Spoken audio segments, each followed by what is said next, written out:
They say there's a certain kind of madness that drives someone to jump out of a perfectly good airplane. But to a U.S. Army airborne paratrooper, it's not madness. It's purpose. It's the heartbeat of courage pounding through the roar of the engines, a test of trust, fear, and discipline written in every heartbeat before the jump. Before a soldier earns their silver wings, they are molded in one of the toughest environments in the U.S. military, airborne school at Fort Benning, Georgia. Here, the air is thick with adrenaline and determination. The training ground isn't just about learning to fall, it's about learning to stand taller. Every repetition, every shout of "stand in the door" echoes the legacy of those who came before, men and women who turned gravity into a weapon of war. The first few days are a blur of physical exhaustion and mental pressure. The soldiers arrive confident, but the cadre, those seasoned instructors with eyes like hawks, can smell fear before it's spoken. Their mission is simple: strip away hesitation. Each push-up, each scream, each correction isn't punishment. It's transformation. The weak are broken down, but not destroyed. They are reshaped into something stronger, soldiers who will someday step into nothing but air and faith. Ground week. That's where it begins. Paratroopers in training learn how to land without shattering bones, how to roll, absorb the impact, and bounce back ready to fight. It sounds simple until the body hits the earth again and again, knees bruised, elbows scraped, muscles screaming. The drills repeat until instinct replaces fear. Every motion must be perfect, because when you're dropping from the sky at 1,150 feet, perfection isn't pride, it's survival. Then comes Tower Week. That's when reality starts to sink in. Soldiers climb the 250-foot towers, staring down at the ground far below. For some, the fear of heights creeps in like a silent enemy. The harness cuts into their shoulders, the wind whistles past their ears, and their hearts beat out a rhythm of doubt. But there's no turning back. The cadre's voices slice through the noise, commands sharp and clear. "Jump!" they yell, and the soldier leaps, trusting the line, the gear, and their training. Jump Week. The final test. 5 jumps, 5 moments that define everything. Soldiers gear up before dawn. Heavy equipment, parachutes packed tight, faces set with a mixture of focus and fear. The aircraft engines rumble as the C-130s and C-17s roar to life. Inside, the red lights cast shadows over determined faces. It's hot, loud, and claustrophobic. Sweat drips, hands tighten on static lines, and hearts sink with the rhythmic drone of the propellers. Then comes the command. "Stand up, hook up." The red light glows. "Check static lines. Check equipment." Sound off for equipment check. One by one, voices call back. Strong, steady. The light turns green. The jumpmaster slaps the shoulder of the first soldier. "Go!" In that split second, there's no thinking, only action. The paratrooper steps into the wind, body sucked out by the force of the air. The sound disappears. The chaos fades. There's just silence and the hum of rushing wind. For a brief, sacred moment, it feels like freedom. Weightless, suspended between sky and earth.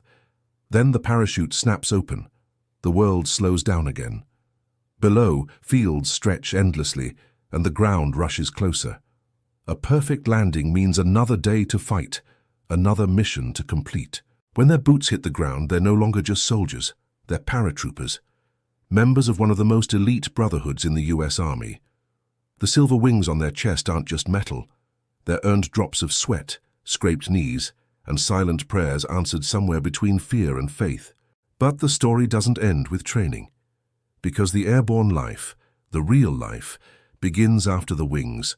It's a lifestyle of readiness, of living one call away from deployment. These soldiers can be anywhere on the planet within 18 hours, the tip of America's spear. Whether it's the 82nd Airborne Division at Fort Liberty or the 173rd in Italy, every paratrooper knows the mission can come without warning. The airborne creed is clear. They don't wait for the fight to come to them. They jump into it. Imagine the darkness of a transport plane flying low over hostile territory.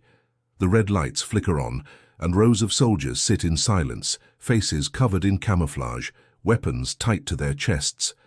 They know what waits below: uncertainty, danger, and the enemy.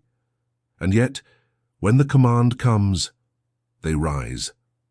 One by one, they leap into the unknown, trusting in their brothers, their training, and their courage.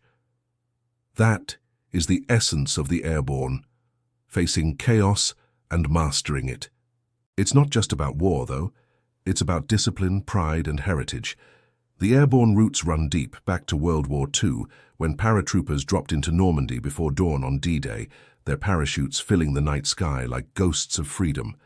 They jumped into Sicily, Holland, and Bastogne, often outnumbered and surrounded, but never broken. They became legends. The 101st, the 82nd, and the 173rd, names that carry the weight of history.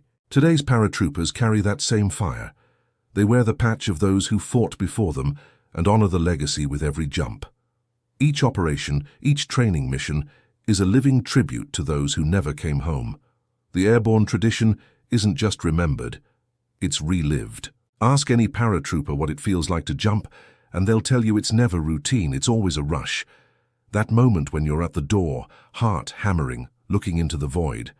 It's fear, excitement, and pride rolled into one heartbeat. You never get used to it, and maybe you're not supposed to, because it reminds you that what you're doing is real. But beyond the adrenaline, there's the grind, the endless training, the sleepless nights, the weight of the gear, the bruises, the sweat, and the pain that never really leaves. Airborne soldiers are built to endure. They train harder, run faster, and carry heavier loads than most will ever know. When others rest, they prepare. When others hesitate, they jump. And it's not just physical. The mental toughness it takes to stay sharp, disciplined, and mission-ready separates the airborne from the rest. These soldiers know that when they land, they might be cut off, alone, and deep behind enemy lines. They are trained to adapt, improvise, and survive, to turn chaos into opportunity. But even in the hardest moments, there's brotherhood. The bond between paratroopers is unbreakable. They've faced fear together, bled together, and trusted each other with their lives. That kind of trust doesn't fade. Long after the uniforms are folded and the jumps are over, that connection stays. It's in every reunion, every story, every salute. There's also a quiet side to it. Moments between jumps when the adrenaline fades and soldiers sit under the night sky, reflecting. They think about home, about family, about those who never made it back. They understand better than most that freedom isn't free. It's paid for, one jump at a time, one mission at a time. Some of them will go on to serve in special operations, taking their airborne skills to new extremes, Green Berets, Rangers, Pathfinders. But no matter where they go, those silver wings remain a symbol of what they've endured and what they've become. Airborne isn't a rank or a title. It's a mindset. It's the refusal to back down, the instinct to lead from the front, and the courage to face the unknown head-on. It's knowing that the ground will always be there to meet you, but what defines you is how you fall.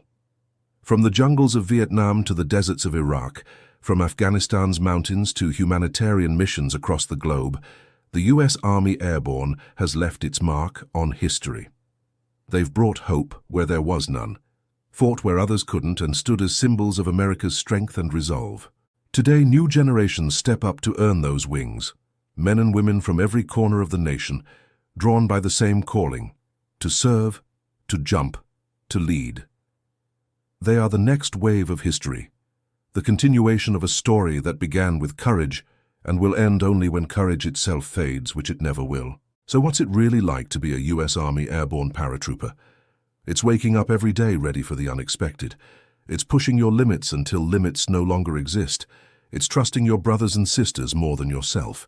It's fear and faith fighting inside you, and faith winning every time. It's the roar of the engines, the slap of the jumpmaster's hand, the green light flashing. It's that one step into the wind that separates ordinary from extraordinary.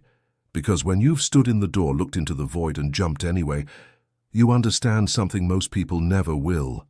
You don't fall to the earth. You rise to the challenge.